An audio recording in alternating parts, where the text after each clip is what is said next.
Well, it is back to school for 2 local school districts in our area, so a lot of people waking up, getting ready for the school day and pack their lunches if they don't eat at school. That's right, and this morning we are actually joined by the expert herself, registered dietitian Brittany Thorpe from MultiCare is joining us this morning, telling us what we need to know as we are getting ready to head back to school for all of those kiddos out there and packing healthy, nutritional lunches. So, Brittany, you have a lot of different examples for us up here. Good. Exactly, we're starving up here this morning. So, I guess what's the first thing that for parents, what should they include in their children's lunches? Great question. So when we talk about school lunches, we want to have as much variety, but there's 5 components we're looking for. Okay. So we're looking for some sort of grains, some sort of fruit, whether that's fresh or not fresh, calcium-rich foods. So my family eats dairy, some sort of vegetables, as well as protein, whether that's meat, beans, or even nuts.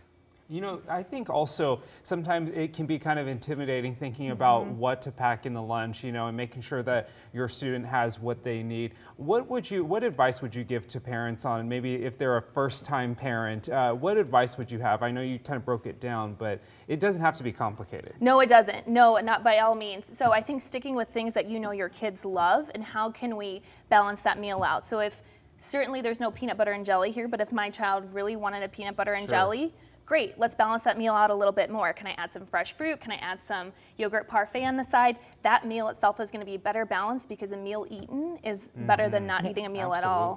That's very true. And now one of the things we were kind of talking about just before this was how inflation is really impacting families, especially at the grocery store. It is. And there's always this misconception, or maybe it is a true thing, that buying some of your fresh foods like your fruits, your vegetables can be a little more expensive. Is that something you've noticed? Absolutely. So when it comes to groceries, prices are going up. Best tips would be, you know, choosing what's on sale. So right now, fresh items like fresh fruits and veggies, they're going to be a great source, but even frozen. Sure.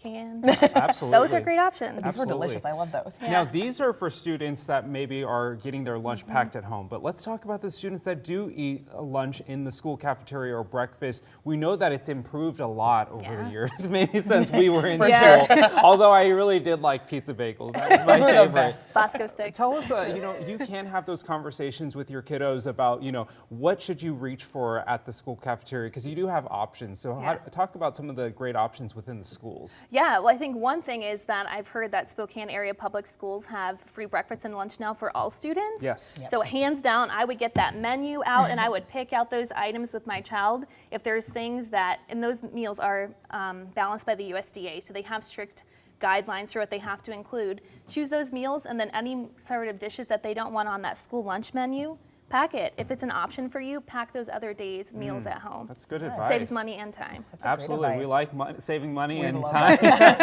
Is there anything that you should not include in your child's lunch, or that they should not be eating maybe during a lunchtime? Maybe it's not a good brain food. Yes. Yeah, no, that's a great question. So you should not pack in there things that you know they don't like and they won't eat. But besides that, we should not be only choosing high sugar, low fiber items that they digest quickly and they only give us that buzz of energy for a short period. It leaves them with low energy concentration later on in the day. Oh, I feel that as an adult. I know, right? I need to That's do true. better.